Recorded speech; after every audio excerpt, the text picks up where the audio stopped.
Hello, Mark Red Larson here for the Dreamcatcher podcast. Today, my guest is Daniel Bowler. So welcome, Daniel. We're at Crossroads here in Hastings, Nebraska. So a little bit of background about Crossroads and yourself. Sure. Well, maybe a little bit about me. I have been in Nebraska since 2012 is when I came to Nebraska. Actually, I wouldn't necessarily kind of a native to Wyoming. Oh, Wyoming, really? I Okay. grew up in Wyoming. I was born in Costa Rica, of all places. Wow, that's cool. So kind of a long story, but in 2012, we, my wife and I accepted a position in Clay Center, Nebraska. Okay, Clay Center's as awesome. a family life pastor. And really? Okay, that's cool. that was the beginning of Nebraska. Yeah, I was going to say, that had to be quite a change from Costa Rica to Nebraska, I would think. Well, yeah, I was an infant when I was adopted, so I don't remember much of Costa Rica. I've been back multiple times. Yeah, it looks like it'd be beautiful there. It's a beautiful country. I actually went and found my biological family. Very cool. And, not too many people get that opportunity. No, that's true. Wow. God was good to me and allowed that opportunity. And then, I grew up in Wyoming. I grew up in kind of northern Wyoming, a town called Thermopolis. I have heard of that. I've never been there, but I have heard of that. Supposedly the world's largest hot springs. Oh, really? I can believe that in that area of the country there. Yeah. So, so you get back there then to Wyoming, Mark? Occasionally, not as much as we'd like. You're probably so busy here that. Yes. So, but you haven't get back to Costa Rica recently? We do. I didn't mention Kimberly and I. We've been married. This year will be 18 years. Congratulations! Awesome. We have 4 kids. Very cool. And so that keeps us busy. But I bet it does. We like to go back to Costa Rica. We like to connect with family. We like to get to know the culture and, of course, experience paradise is what Costa Rica is. I would guess it would be paradise. Yeah. I mean, how long does that take you to get from Nebraska to Costa Rica? Last time we flew out of Kansas City, and we actually went down there, direct flight. Really? Direct? Okay, that's awesome. And that's not too bad. I think it was, I don't remember, 4 or 6 hours. That isn't too bad. No. That's better than I would have guessed. Very quick. So where do you fly in at Costa Rica? So we flew in this time to Liberia, which is kind of where a lot of tourists will fly in if they go to like beach resorts and things like that. I have some family in that area. Okay. And, we rented an Airbnb, and awesome. We don't eat out or a lot of things like that. We'd go to the grocery store, buy local food.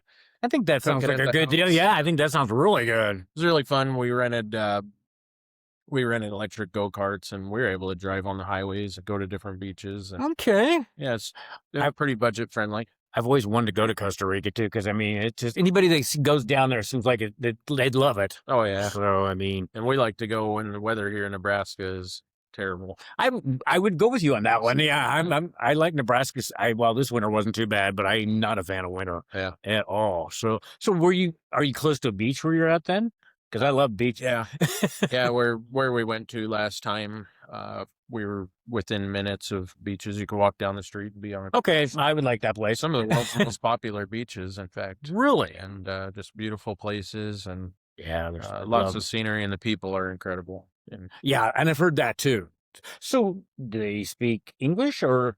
Well, their native tongue is Spanish. I figured that probably would be, And but most people do, especially along the coast there, speak English. Makes sense with the tourists coming in and stuff like that too. So and then if we're going, we actually have a sister mission in Costa Rica, a Crossroads Mission. Really? Okay. If we're going there, we actually fly into San Jose, which is a capital city. It's kind of more in the mountains. Oh, that's nice too. Then we take a drive down from San Jose to the Panama border. Okay. Where we're working with indigenous people in the mountains. Very cool. How did that ever get started? Well, it's through my biological brother. His name is Obed. Okay. And long story short, he had tried to immigrate to the United States. Okay. I think we all know more now than ever that immigration it's a complicated process. It very much is, yes. You don't just say that you want to live in the United States and move to the United States. No. But at that time, it was, we didn't know what it would be like. It was about the 2018 time frame. Okay. He said he wanted to immigrate, and I thought, well, how hard could that be? You wouldn't think it should be, yeah. So he came here. He actually stayed here in Hastings for a couple of months while we made some applications and stuff. And we thought it would be easy. immigration said, you know what, you're going to be in line for 12 years minimum. 12 years? Minimum. And so he went back Wow. to his country. I can understand why. Wow. He didn't want to be here illegally. He wants to do things right. And so That's he went awesome. back. But during his time here, he worked with Crossroads in Hastings. Okay. And I think what God did was use that, because when he returned to his country, he went downtown San Jose. All of a sudden, his eyes were opened up to I bet. See everything thousands of differently. people who were laying on the streets of San Jose. And he said, Wow. I'd love to do Crossroads work right here in Costa Rica. Very cool. So it went from work in the city with the homeless. He eventually connected with some indigenous people Okay. up in the mountains through his church who, these people are, they're very poor. They're kind of almost like subsistence farmers. Wow. What they grow, that's what they have to eat for the day. Wow. He has since taught some people how to farm chickens, Okay. try to keep them from eating the chicken. We want them to collect the egg and have protein. Right. Right. Yeah. That's been, sometimes the farm gets a little smaller. Somebody wants something besides an egg.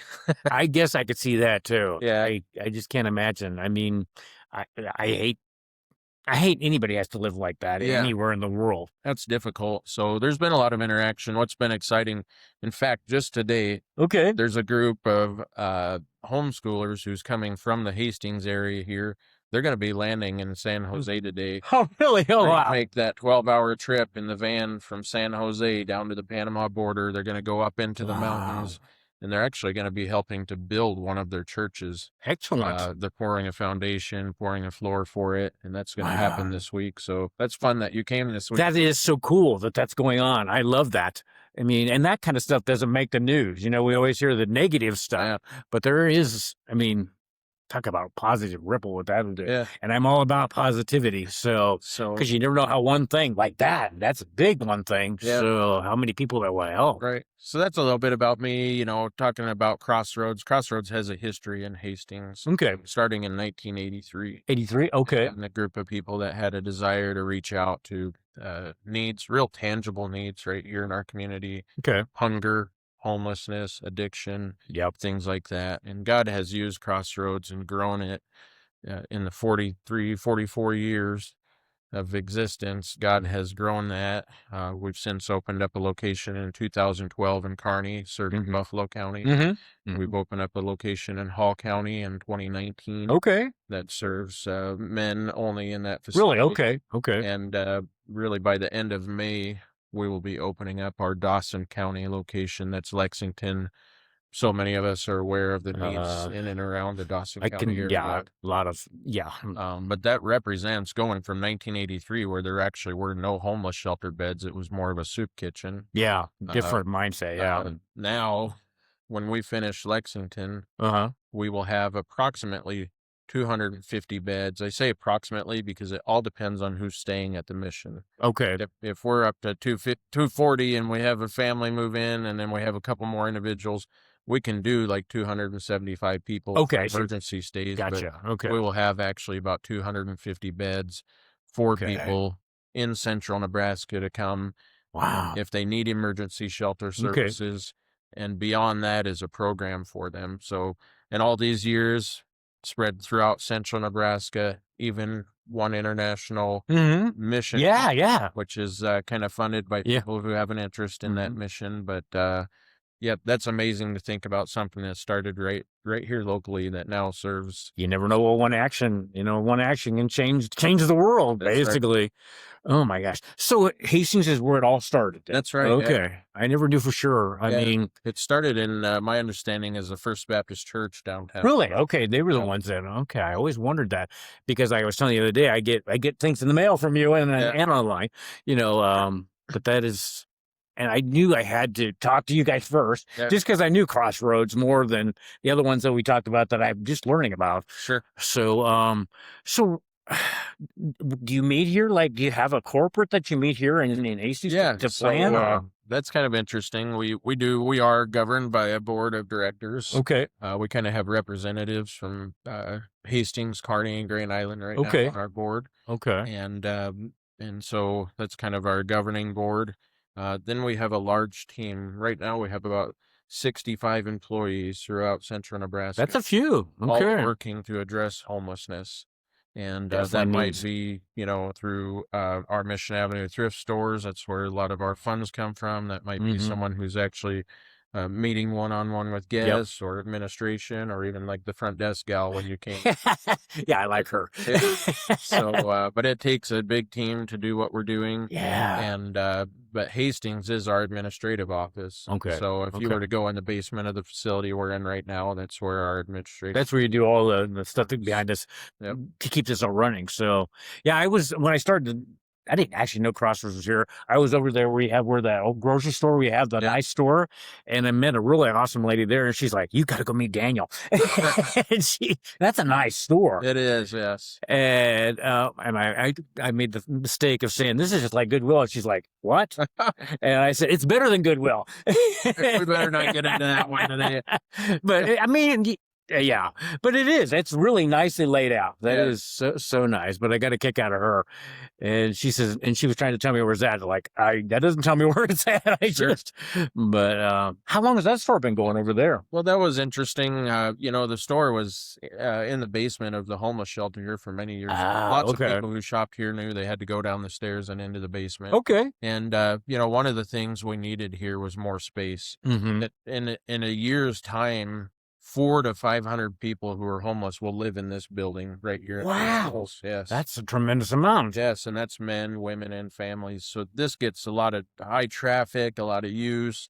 It was a lot to have the homeless shelter here and then the traffic of the store here as well. Unbelievable. Also, my job is to make sure that Crossroads can celebrate another 50 years of existence. Yes. And Yes. sustainability is a huge thing. Oh, yes. And yes. so Mission Avenue Thrift is a great business model where Yeah, people come and shop there or donate there. very, very And that, nice. that stays right here in our community. Which is we don't very good. It doesn't go out to some. we don't take that dollar and ship it off to an Yeah. executive somewhere. Yeah. It's going to help somebody who's homeless in our community or who's facing food insecurities. And so really I started looking about 10 years ago, talking about, where, and even the previous director was talking with me about where could we move this store? We'd like Yeah. One day I was over there. I went to Beeman's. Oh, yeah. Okay. Appliances. Yeah, I knew you were at. Yeah. Steve and I were talking about, I was looking for some coin-op laundry machines. And Steve said, well, why don't you come into the warehouse? And we went into that old Jack and Jill. Yeah, yeah.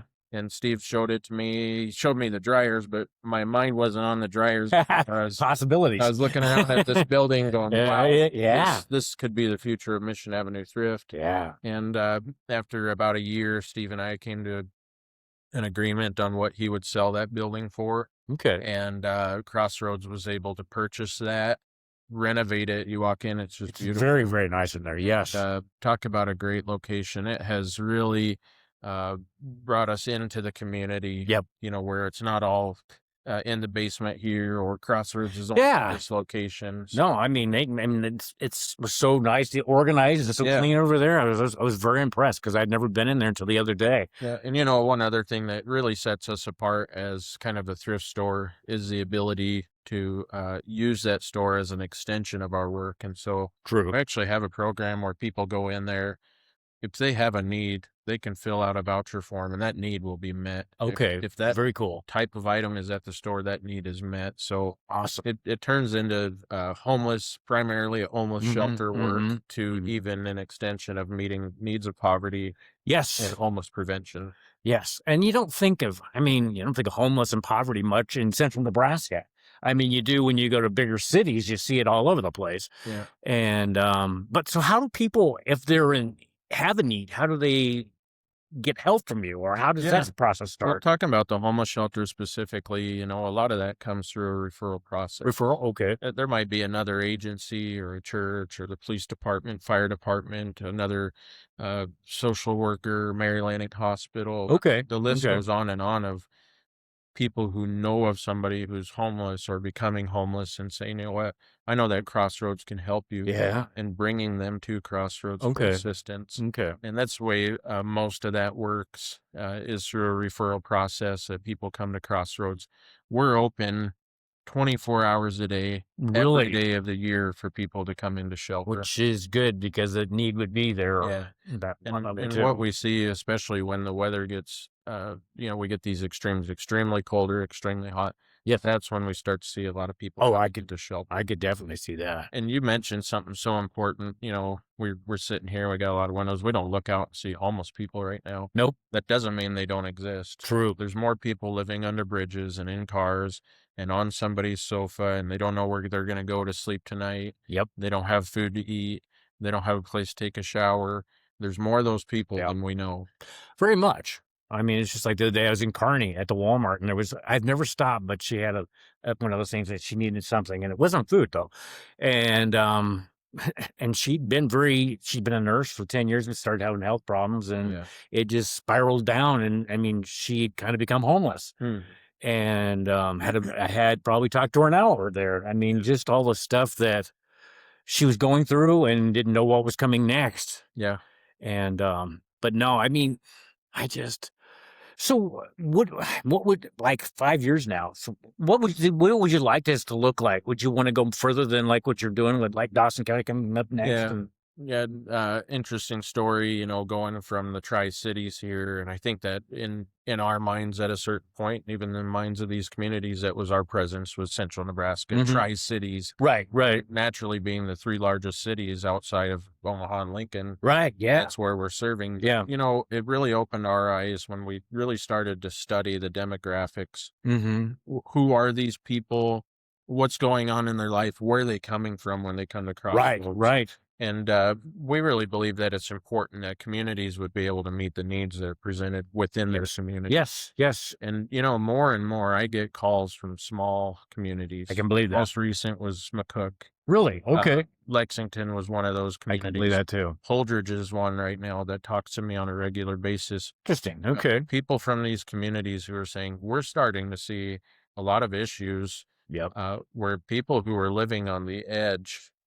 One thing is all it takes to. They're living on the edge, and all of a sudden something happens. They don't have a place to live anymore, and so they're coming to us. They're living in their cars. They want a motel, right? Or they don't have a place to go, or they're coming out of incarceration at local county jail, and they don't have a place to go. And they're saying, "Crossroads, can you help us?" Yeah. And because I think what we all recognize is that a hotel stay. Most communities don't have the resources to provide that for very long. True. Then what happens is the person stays a few days in the hotel without a solution coming out. Eventually you're getting right back too. Right? Yep. So what Crossroads is all about is addressing those underlying issues of homelessness, asking the question why, or what happened, what are we going to do about it? Yeah, exactly. So we started a campaign called Following the Need. Okay, I like that. That's how we ended up in Lexington. Yeah. That is so interesting. Through the region, we had donors who were able to provide, along with a large capital funding grant, but we will come out of that $2 million project debt-free. Excellent. It's a 20-bed homeless shelter facility. Wow, that's very good. That's an appropriate facility for the size of the community. Yeah. And my vision would be that we have a few of those throughout Central Nebraska, meeting the needs of underserved communities. Yeah. In other words, if you're homeless, if you're hungry, if you're mentally ill or addicted, and there's no resources, that's to the detriment of every community member. It is. In that community. Very much. Oh my gosh. So I was asking the podcast, and I think I asked you the other day, when you were growing up, did you think you'd be doing this? Oh, no, I never would have dreamed of this. Of course, I grew up in a real small community, have these kind of resources, but, going back to my story of being a pastor out in Clay Center, one of the things that I learned about myself is I was really drawn to people who were struggling. And I can remember meeting with, people who were addicted, who were even contemplating suicide or different things. And just realizing that that's where my passion and my calling was. I later went to what they call the Hastings Juvenile Chemical Dependency Center. Okay. It's out at the old regional center. Okay. A lot of those buildings. Oh, is that what that is there? Yeah. Because I was wondering, okay. I don't think they call it that anymore. I don't know what it's called now. Okay. But at that time, that's what it was called. That was like 2014 Okay. when I was there. And again, working with young men who their lives were in shambles. Yeah. They were technically incarcerated for decisions that they made. The problem was so many of them, those are the decisions they made, but that's what they knew. Yeah. Yeah, that's true. Yeah. It's the environment. Yeah. So they're living through generational poverty and a generational curse of sin and problems in their life. And so, but again, I just really enjoyed that. So when I heard about Crossroads, it was my supervisor out there. Oh, really? Okay. Told me about Crossroads. And Okay. when I heard about it, I applied. My job wasn't always executive director here. Well, I can just getting started. Yeah, my first day on the job was sorting rotten strawberries in the kitchen. Okay, you started well. I think that's good because what. Throughout the years, I've learned a lot about the mission. I never saw myself doing this. I never really knew about a work like this, but looking back, I wouldn't have made a different decision. I love what I do. Yeah, and it shows. It definitely shows. So, pastor, do you still ever do anything like that? Well, it's interesting. I had an opportunity yesterday and took advantage of it. Did you? Okay, cool. Preached at my own church. I go to the Berean Bible Church here in town. Oh, I know. I just have gotten to know the guy from the Berean. Pastor Ted. So, I think he's going to do the podcast. Okay, good. Yeah, he would be a good one. Very interesting. I talked to him the other day out of Blue Moon. Yes. So, that never really leaves you, I don't think, when you're a pastor and you have a heart to be a pastor to people. Even here at Crossroads, in a lot of ways, our staff are serving as pastors, ministers to these people. True, yeah. Giving them advice and counsel on how to navigate the difficulties of their life. And at Crossroads here, doing it from a Christian perspective is important to us. Yes. We just really believe in that. Me too. Amen on that. So, I mean, this is so awesome. I mean, it's just, well, and talking about, you have coffee too that you guys have. I told you the other day I'd seen that you had the Crossroads. So how is that a fundraiser or is that? It is, yeah. Okay. I'm sure that on the package here on the back, it kind of talks about this is a partnership between Crossroads, Green Cover Seeds, and this coffee in particular is called Resurrection Coffee Honduras. Okay. And this one's in partnership with a gentleman that lives in Kansas. Joe Gomez. And he has a ministry that's called God Makes Things Grow. I love it. So really fun because Joe works with subsistence farmers. We talked about that in Costa Rica. This is also subsistence farmers in Honduras. Half of the day they're pastors, and the other half day they're coffee farmers. Interesting combination. I like it though. Yeah, that's how they feed their families. Very, very they cool. don't have the same economy that we do. No, and so they're also learning, same thing, chicken farming and different types of things. This is coffee that they've grown. Nice. And Green Cover Seed has seeds out of Bladen has helped us to import this coffee. Excellent. They've helped partner with LD Coffee Roasters. Oh yeah, definitely know CD. Yes. Yeah. So City has taught my wife and a gal named Anna Hope. We're all roasters. Certified roasters now. Oh wow. And but yeah, we specialty batch, small batch roast these. Very cool. We also just this week are coming out with a variety from Costa Rica. That might be good. But what happens when somebody buys a bag of coffee like this, it supports the subsistence farmers or the ministry in Costa Rica. And then it also supports homeless outreach right here in Central. A lot of win-wins there. It is. It is great. It's just wonderful. Also supports, the local business. We rent City's equipment. It helps his business. It's good for our local economy. It's good for international missions, local missions. And it's really good for people who are drinking it. I would agree on that one. This one says it brings you back. Okay, there are days where I need that. That's both of these, Costa Rica and this one, they'll bring you back. But it is a really fun fundraiser. This has really caught on. We have people who were like, "Hey, I enjoy coffee. Yeah, coffee's and awesome. If I can do good while enjoying, coffee, it's even that much better. Do. No, I mean that is. I mean, so what coffee do you like to drink? Well, I'd actually buy a bag of dark and a bag of medium. Mix it up. Make it a hybrid in. Okay. And, that's what we like. Just last week, we got to taste the Costa Rican coffee. It's grown up in the mountains of Costa Rica and volcanic soil. Really smooth. It is. And so I haven't decided that one. I think I like just a dark roast. But it is something that you're not going to be able to run out to Walmart and purchase this. It is something really special. I think that's a good thing. I mean, I like local coffee. Yeah. I like definitely where that, so I mean, so how did you meet City though?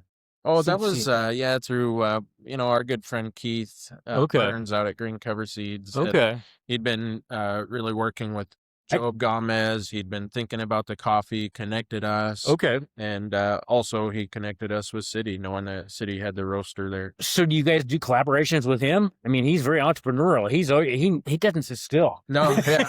No, it's been always going. It's been a really fun relationship with City. He's just a wonderful person. He is. He's awesome. His coffees are incredible. Yep. And then this is the collaboration. If it hadn't been for City, we wouldn't be sitting here talking about this either, because he opened up the possibility for us to use his machine. Oh, where you roast it there? Yeah. So Okay. that's where it's roasted. That's where it's packaged. Okay. And everything. And he's just done a tremendous job of helping us out. Yeah, he's in a real sense, he has supported homeless outreach, and that doesn't surprise me. So no, I mean, like I told you the other day when he was on the podcast that we're doing, I mean, it was hard to get him into the.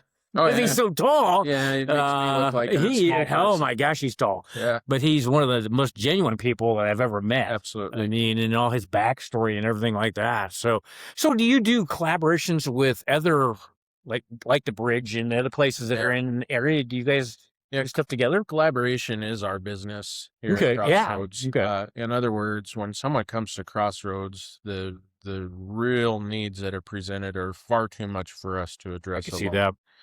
When we hear that old phrase, "It takes a village." Yes. So much truth to that. Oh, yes. And what happens is we become, if you were to imagine a wheel with spokes on it, right, we become the hub.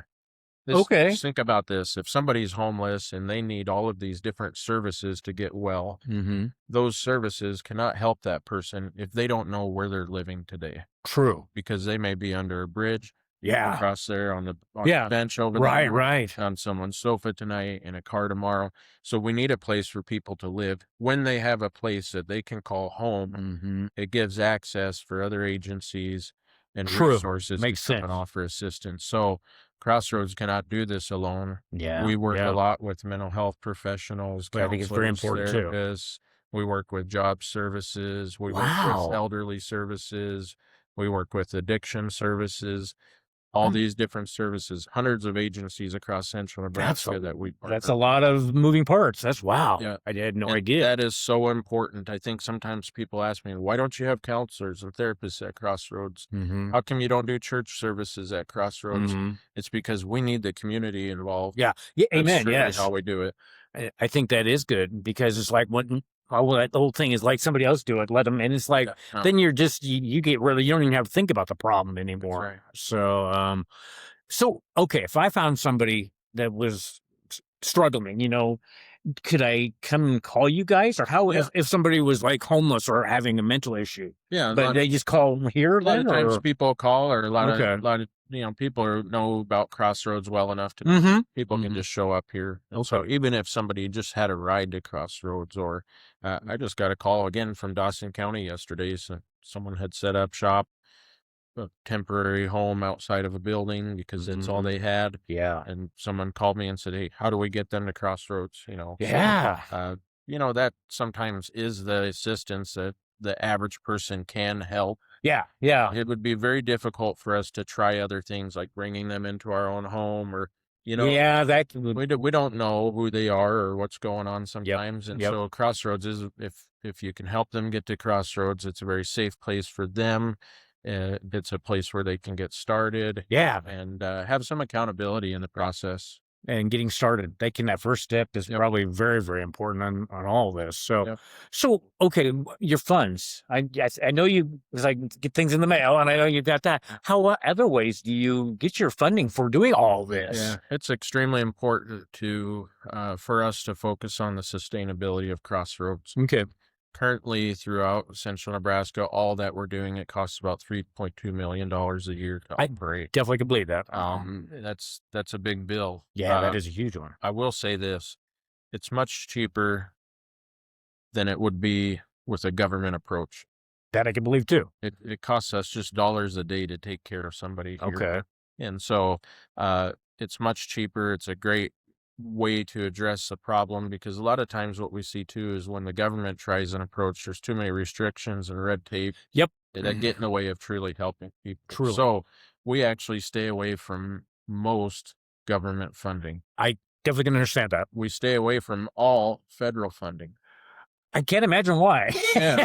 And Yeah. there's just too much. Yeah. The most important aspect of what we do is to keep a faith-based organization. Very good. When people come here, they're not forced into religion, but they have an opportunity to hear about Jesus Christ and the Very, very change that good. he could create inside of them. Yes. I don't Yes. believe I don't believe in recovery apart from that. No, I think And so we focus on that. But how do we sustain that? Number one, the greatest way that we sustain is, you talk about mail. Sometimes people call me, I'm so irritated about the mail I get, but you wouldn't believe how many people respond to that call for help through the I mail. bet that's true. Yeah. And the majority of our funding is coming through private donors who say, Believe that too. I want to help address homelessness throughout central Nebraska. Yes. Last year in central Nebraska, we had 1,123 guests. We Wow. provided 68,000 nights of safe shelter for people. Wow. People want to be involved with that. Look at Yes. Yes. 6% of those were children. 10% of them were family members, Wow. families that came here. People want to jump in and be involved. Can you imagine 20% of them are 55 and older? Which has got to be terrifying for them, because Yes. they probably weren't that way initially, maybe. So That's right. And then we have veterans. It's important for us. yeah. I'm patriotic. Me too. Our veterans have served our country. They have. They deserve to be Amen. They do. taken care of in their time of need. And I think we kind of don't take care of them as good as we should in this country. That's right. I mean, it's just there's, and I always think, they serve the country. We shouldn't just drop the ball. And it's two-way street. That's right. Yeah. And They're our heroes. They are. So, yeah, private funding is a huge part of that. People that want to help meet those needs. Okay. The next way is for us to be good stewards of what's given to us. Right. Right. We want to do our best with every dollar that's given to Crossroads. Excellent. When you walk into Mission Avenue Thrift, that represents an investment that we've made. Yes. To take those dollars even further. Yes. And so Mission Avenue Thrift now has become such an important part of our funding. I can believe that. We Yes. also, Yes. we do some things with recycling where we take textiles, shirts, pants, Okay. towels, things that people don't want anymore. Not only can we sell them in the store, meet some local needs, but we can actually sell those on international markets. Really? Yeah. Okay. That's interesting. And so that's a great way of sustainability. And then we do have one contract with the state of Nebraska Okay. that has to do with the incarcerated population of people. Okay. Wow. Justice-involved individuals who, Okay. they're coming out of incarceration, maybe from a county jail, maybe from the state penitentiary. Okay. They call one of these communities home. They're going to come back to the community, but the justice system has recognized there must be something more to help them get on their feet. In other words, we cannot Yes. just release them back into Yeah, because it'll just go back to what they know. Exactly. So Crossroads, amongst other agencies, has become one of those providers to say they can Nice. come here.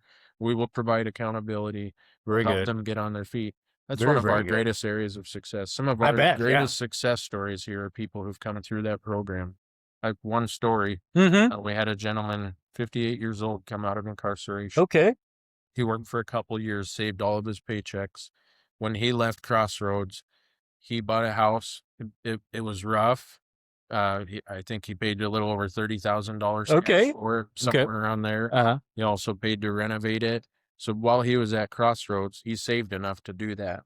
Awesome. And what that did, it was restoration for his life. God gave him a second chance. Yep. Ability to rebuild and reclaim his life. Yep. But at 58 years old, to be in a home debt-free, Very, very good. Yeah. that's incredible. And so that's just one story. We have a gal that was with us that came through that same program. Mm-hmm. She did very well. Her family was restored, got her kids back. She now has a small restaurant here in town. Ripple.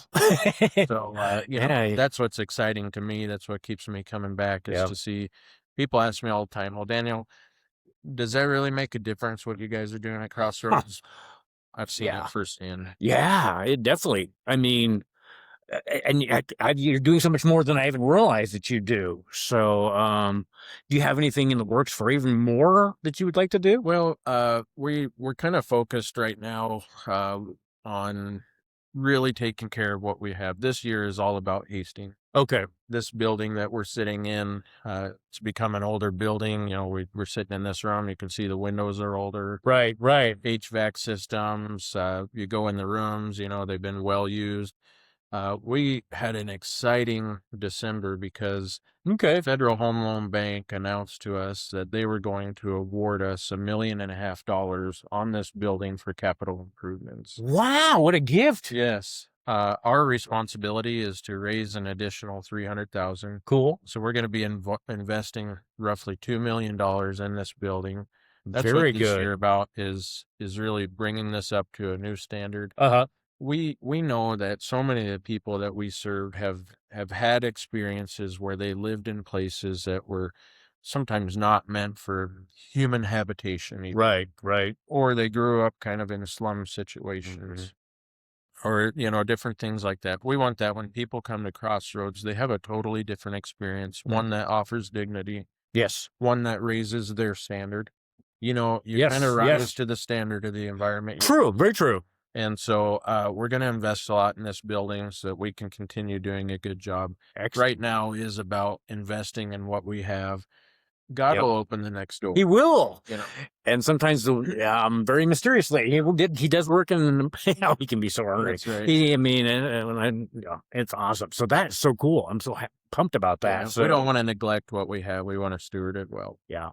And you have, because it is an older building, but it definitely is. This room's very nice. Yeah, it's a beautiful place. No, excellent. So Daniel, before we end the podcast, anything else you would like to share with the audience? Just what's available. I think sometimes people, even you today, saying you guys do more than I had imagined. Oh, yes. I just want to reiterate again, we're first and foremost a homeless shelter. Okay. If you know of somebody who's homeless, and needs a place to be, this is a safe, sober, clean living environment. Very good. Great place to get started. This goes well beyond that bed and that food in their stomach, though. Yes. The personal resilience program is what we call it, is going to address many different issues in life that are lending to homelessness and chronic homelessness across central Nebraska. Oh, yes. Secondly is this, we offer other types of assistance. Mission Avenue Thrift, if someone has needs of clothing or household items, or things like that. We are also a food pantry. Okay, didn't know that. Okay. That's probably been the greatest area of growth for Crossroads. Okay. From 2024 to 2025, that service almost doubled. Wow, that's fast growth. We're doing, and I'd like to share that number. Okay, yeah. Last year, let's see.